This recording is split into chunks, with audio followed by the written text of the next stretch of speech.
Space कितना ज़्यादा बड़ा है, इतना ज़्यादा बड़ा और इतना ज़्यादा मिस्टीरियस है कि इसे हम आज तक मेजर नहीं कर पाए हैं। तो जाहिर सी बात है, स्पेस को लेकर नए नए रिसर्च हर रोज़ हो रहे हैं। लेकिन किसी भी चीज़ को बस आंखों से देखना और उसे एक्चुअल में महसूस करने में बहुत ज़्यादा डिफरेंस होता है। अभी एस्ट्रोनॉट्स ऊपर स्पेस में जाते हैं रिसर्च के लिए, लेकिन वहाँ पे वो ज़्यादा देर के लिए रहते नहीं हैं। बहुत ही लिमिटेड अमाउंट ऑफ टाइम के लिए वो लोग वहाँ पे रहते हैं। तो ऐसे में स्पेस को और करीब से जानने के लिए वहां पे जाके रहना जरूरी है। और इसी सोच के चलते ह्यूमंस ने ऊपर स्पेस में बना लिया है अपना एक घर, एक ऐसा जगह जहां पे जाके वो कुछ समय के लिए बिल्कुल आराम से रह सकते हैं। तो फिर आज इस वीडियो को एंड तक देखते रहिए, क्योंकि आज मैं आपके साथ शेयर करूंगा ISS यानी कि इंटरनेशनल स्पेस स्टेशन के बारे में। ये ISS एक्चुअल में क्या है, इसके बनाने के पीछे रीजन क्या है, कौन से कंट्रीज ने मिलकर इसको बनाया है और इसका फ्यूचर क्या है। हेलो यूट्यूब, आप देख रहे हैं शाइन नेक्स्ट टेक, और अगर आप इस चैनल पे नए हैं, चैनल को कर दीजिए सब्सक्राइब और बेल आइकन को प्रेस कर दीजिए ताकि मैं जब भी नए नए वीडियोस लाऊं वो आप तक पहुंच सके।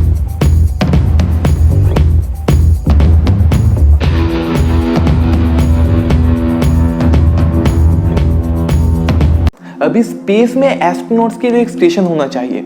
19th सेंचुरी में ऐसा आइडिया सबसे पहले कॉन्स्टेंटिन सियोवर्स्की और हर्मन ओबर्ट के मन में आया था, और कुछ साल बाद वर्नर वॉन ब्रॉन ने पहली बार स्पेस स्टेशन का एक कॉन्सेप्ट पब्लिश किया, जिसमें रोटेटिंग व्हील्स से और जो कुछ इस तरीके का दिखता था।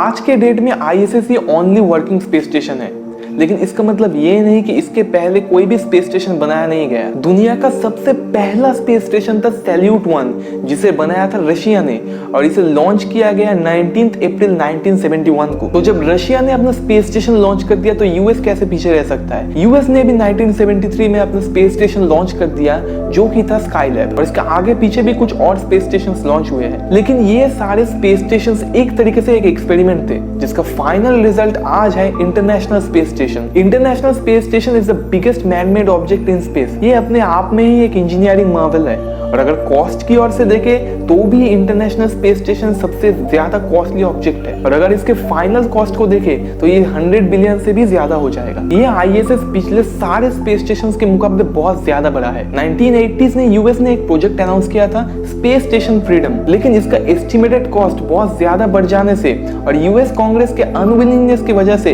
ये प्रोग्राम स्टॉप हो गया। लेकिन 1993 में इस आइडिया को दोबारा से जिंदा किया गया, लेकिन इस बार यूएस सिर्फ अकेले ही इसे नहीं बना रहा था, इसके साथ और बहुत सारे कंट्रीज जुड़ चुके थे। United states, Russia, Canada, Japan और यूरोपियन स्पेस एजेंसी, जिसमें यूरोप के बहुत सारे कंट्रीज है, अब इस प्रोजेक्ट में जुड़ गए और सबने मिलकर इसमें इन्वेस्ट किया। स्पेस स्टेशन फ्रीडम बदल गया है इंटरनेशनल स्पेस स्टेशन में, और इसके ठीक 5 साल बाद 1998 को पहला मॉड्यूल ऊपर स्पेस में भेजा गया, जो कि था एक रशियन मॉड्यूल। ISS के अंदर जनरली 6 एस्ट्रोनॉट्स होते हैं, और ये नॉर्मली हर 6 महीने में अर्थ पे वापस आ जाते हैं, ताकि किसी भी एस्ट्रोनॉट के ऊपर स्पेस का ज्यादा असर ना हो। ISS साइज में लगभग एक फुटबॉल फील्ड जितना है, तो आप सोच सकते हैं कितना बड़ा है। ये अर्थ से अप्रोक्सीमेटली 400 किलोमीटर के रेंज में होता है, जिसे हम लो अर्थ ऑर्बिट भी कहते हैं, और ये ज्यादा ऊपर नहीं है, कंसीडरिंग कुछ सैटेलाइट्स अबाउट 35,000 किलोमीटर पे होते हैं। ISS अप्रोक्सीमेटली 93 मिनट्स में पूरे अर्थ का एक बार चक्कर लगा लेता है। ये अप्रोक्सीमेटली 28,000 किलोमीटर पर आवर की स्पीड से चलता है, तो आप सोच सकते हैं कितना ज्यादा फास्ट है। और ISS 24 घंटे में लगभग 15.5 बार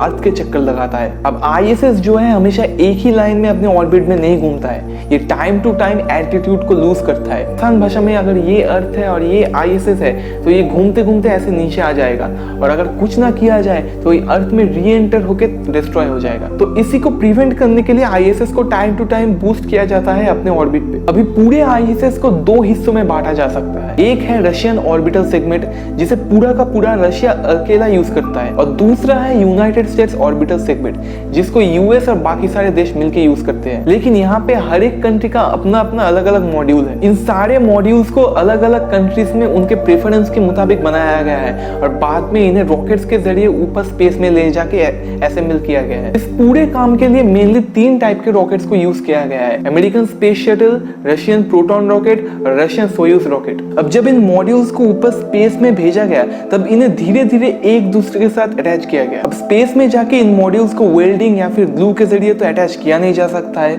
इसीलिए हर मॉड्यूल्स में होते हैं डॉकिंग पोर्ट्स।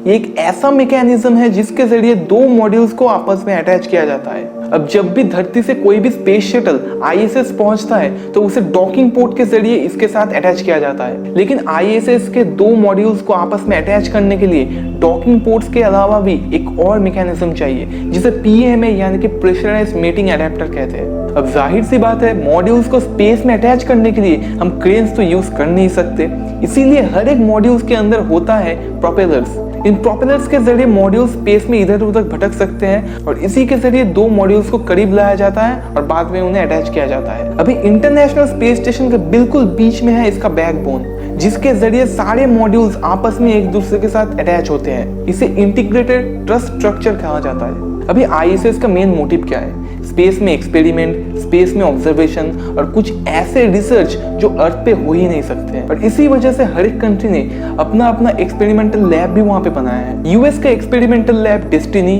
ESA का कोलंबस और जापान का कीबो जो कि ISS का सबसे बड़ा मॉड्यूल भी है, ये सारे US ऑर्बिटल सेगमेंट में है। और पॉइस्क जो कि रशिया का एक्सपेरिमेंटल लैब है वो रशियन सेगमेंट में आता है। अब ISS के जिस मॉड्यूल को जिस कंट्री ने भी बनाया है वो हिस्सा उस कंट्री को बिलोंग करता है।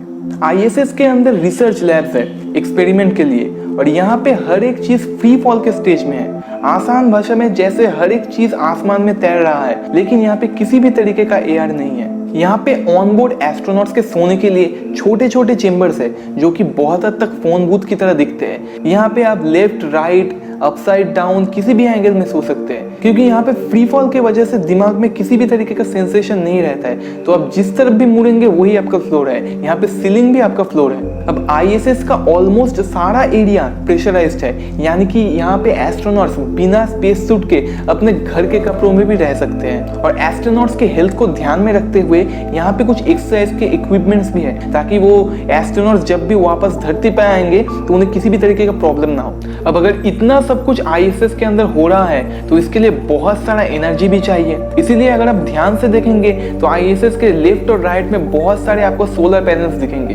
इन्हें कहा जाता है सोलर एरेस और ये सारे सोलर एरेस सन की तरफ रोटेट भी होते हैं। और यहाँ पे ऑलमोस्ट 2,60,000 से भी ऊपर के सोलर पैनल्स, इन सोलर एरेस पे सनलाइट गिरता है जिसके जरिए प्रोड्यूस होता है एनर्जी और इस एनर्जी से पूरा का पूरा ISS रोशन होता है। अब अगर इतना सारा एनर्जी प्रोड्यूस हो रहा है तो हीट भी तो प्रोड्यूस हो रहा है। इसी प्रॉब्लम को टैकल करने के लिए यहाँ पे बहुत सारे रेडिएटर्स भी है जो इन एक्स्ट्रा हीट को एलिमिनेट करता है। अगर एस्ट्रोनॉट्स को ISS के बाहर जाके कोई भी काम करना पड़ता है या फिर अगर वो सिंपली स्पेस वॉक के लिए भी बाहर जाते हैं तो वो लोग यूज करते हैं एयरलॉक्स को। लेकिन अब हर काम के लिए एस्ट्रोनॉट्स ISS के बाहर जाके काम तो कर नहीं सकते, इसीलिए ISS में बहुत सारे रोबोटिक आर्म्स जिन्हें कैनाडाम कहा जाता है।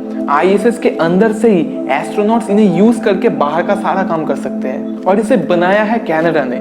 और कनाडा ने सिर्फ कैनाडाम ही नहीं, एक और एडवांस्ड रोबोट को भी बनाया है जिसे डेक्स्टर कहा जाता है। ISS के अंदर एक ऐसा रूम भी है जिसके जरिए अर्थ और बाहर स्पेस के अमेजिंग नज़ारे देखे जा सकते हैं। इसका नाम है क्यूपोला और ये ISS के ट्रैंक्विलिटी मॉड्यूल में आता है। और यहाँ पे व्यू को एंजॉय करने के लिए 7 विंडोज भी है और हर एक विंडो के अंदर एक शटर है ताकि ISS जब भी डायरेक्ट सनलाइट में आए तो उन सारे शटर्स को बंद किया जा सके। तो आप बस इमेजिन कीजिए एक इतना बड़ा फुटबॉल फील्ड जितना कॉम्प्लेक्स ऑब्जेक्ट स्पेस में हर वक्त हमारे ऊपर रोटेट हो रहा है। स्पेस में अभी तक इंटरनेशनल स्पेस स्टेशन के अलावा कोई भी इतना बड़ा मैन मेड ऑब्जेक्ट नहीं है। और सबसे अमेजिंग बात यह है कि ह्यूमंस यहाँ पे 2001 से ही रह रहे हैं। ISS के पास जो फंडिंग है वो 2025 तक खत्म हो जाएगा, लेकिन होपफुली शायद इसे कुछ और साल भी एक्सटेंड किया जा सकता है। लेकिन एक वक्त डेफिनेटली ऐसा भी आएगा जब ISS को और ज्यादा यूज नहीं किया जाएगा, तब शायद इसे अर्थ में री एंटर करके पैसिफिक ओशन में डाल दिया जाएगा,